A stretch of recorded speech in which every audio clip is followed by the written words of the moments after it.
Tuesday, and I'm Courtney Cooper. I am the owner of Excel C Square Farm here in Pennsylvania and a partner in Excel Star Sporthorses.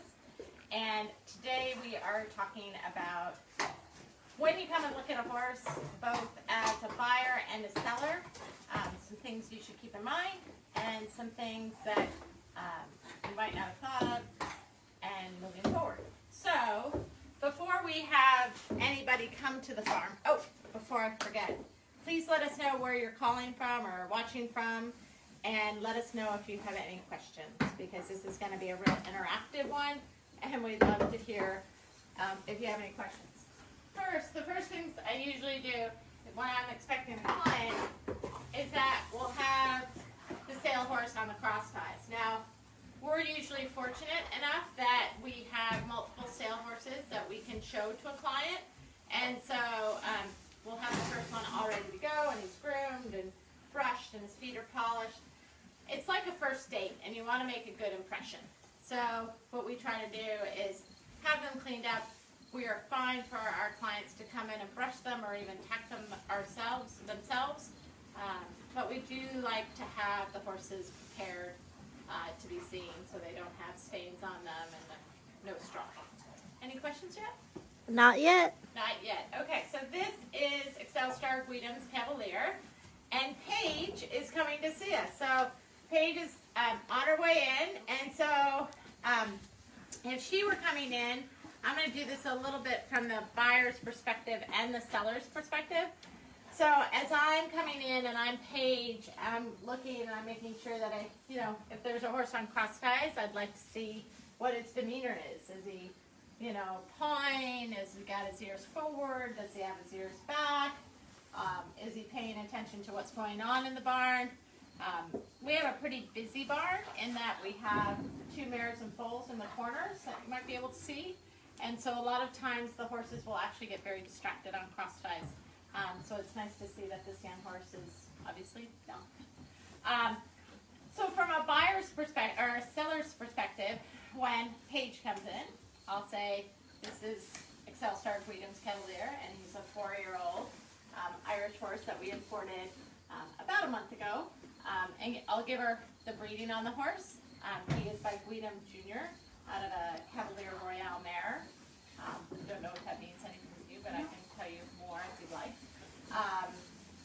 And so he has no health history here per se. A lot of times the horses that I am selling are older horses. They've been here, they've been well used.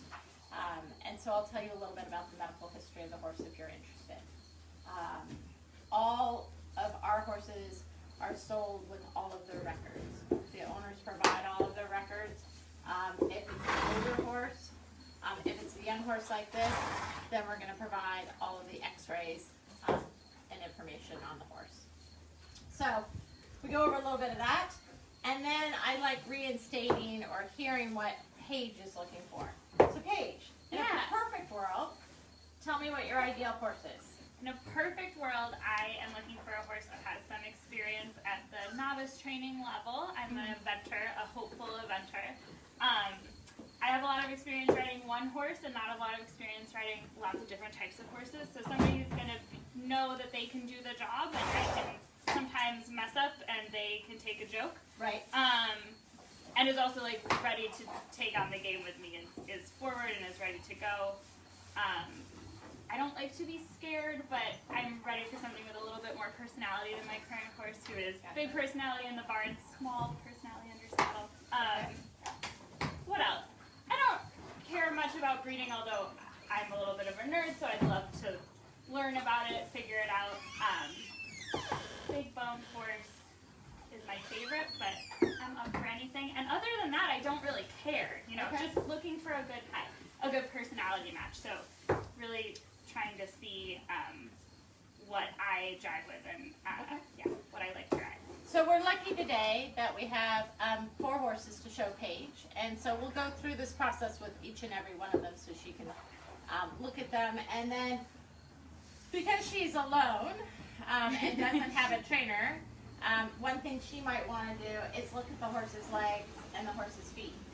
This horse has, Can I do it? yeah, Okay. this horse has 4 good feet. He wears pads up front. The hard ground sort of bothered him when he first got here from Ireland, so we put pads on him. He doesn't have any lumps or bumps or bruises, which is good. It's nice to know that he'll pick up all 4 of his feet. Yeah, that is nice to know.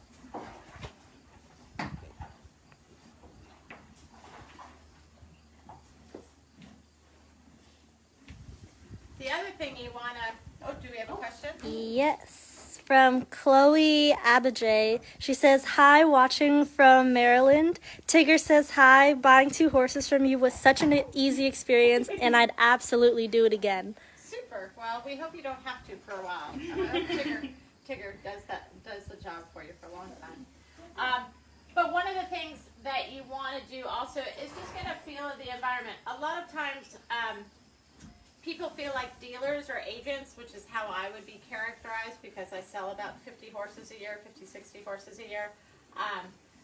They're a little leery of agents, and so they want to show up early and they want to catch us doing something. I never mind if someone comes early. It's not a problem. An hour early, and they may have to wait because usually we have a schedule planned on what we're going to be doing with the horses, and there are usually more horses that need to be worked and ridden. But we're always happy to do that. What I would say, though, is if you feel like you want to show up and you're concerned that, you know, they might be doing something with the horse, I don't know what they would be doing, but they might be doing something with the horse, then I would have a professional with you who might be able to assess the situation a little bit better. Or if you come back for a second ride and you're interested in vetting the horse, have a vet appointment scheduled right after the appointment so that, you know, you can just go straight from the ride into the vetting. And if you are going to be real early, you know, and you don't want to surprise them, just pick up the phone. I had a client this morning call me, and she had worked through her schedule of horses this morning and wanted to know if she could come early, and I said, unfortunately not, because I have Paige here until about 3. That's true. So the next thing we work on is we're going to tack up the horse. I'm actually going to switch with Reese and let her take this on. And this is a good way to see, you know, how the horse behaves. Does it dance around? Some horses are a little peculiar about being tacked up or girthed, and so these are things you want to know. If you bring your own saddle, you're more than welcome to use it. We just need to check to make sure it fits the horse, but that's definitely something that we can do. I didn't. Paige did not bring her own saddle.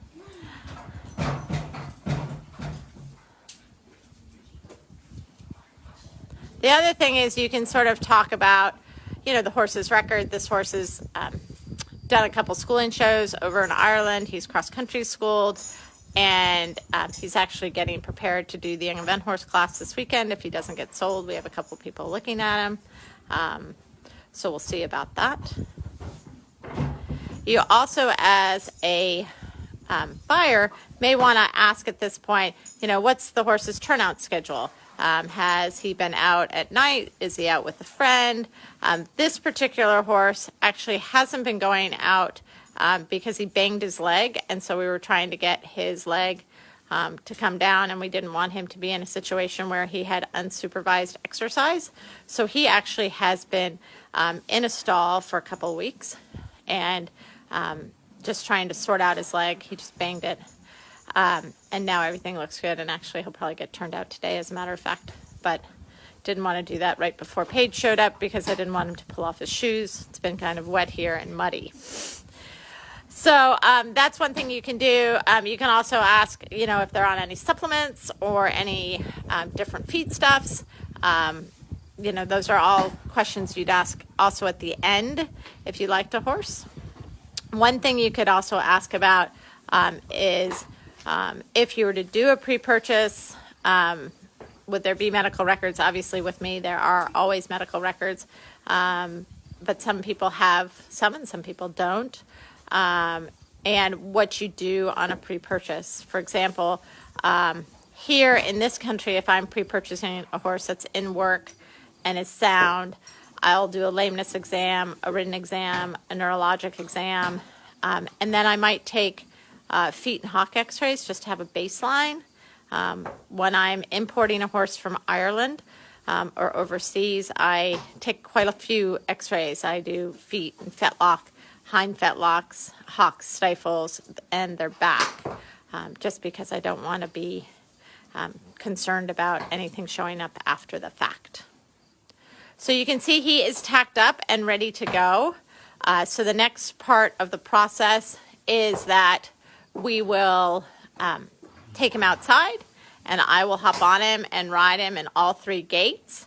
It's really important when you go to see a horse, unless you know the horse or unless you know the seller very well, to have someone else ride the horse, because you always want to make sure that, well, it is what it says it is. It's a little bit like the personals, this horse shopping thing. You know, everything's tall, dark, and handsome and will pass a vetting. And at the end of the day, that's not always the case. So I'm going to go out and get on this horse and show it in all 3 gaits. I'm going to jump it over some jumps, and then I will have Paige get on if she's interested. So what we thought we would do is, because people are still joining us here, is we would stop at this point, and then we would videotape the rest for use later and bring you guys on board later next week and sort of show you how this all ends up. So thank you for watching. We hope everybody is safe and well. If you have any questions, let us know. You can certainly send us a question on our webpage here and our Facebook page here, and then we will try to answer it in the video to come. Thank you again, and we will talk to you guys later. Bye-bye.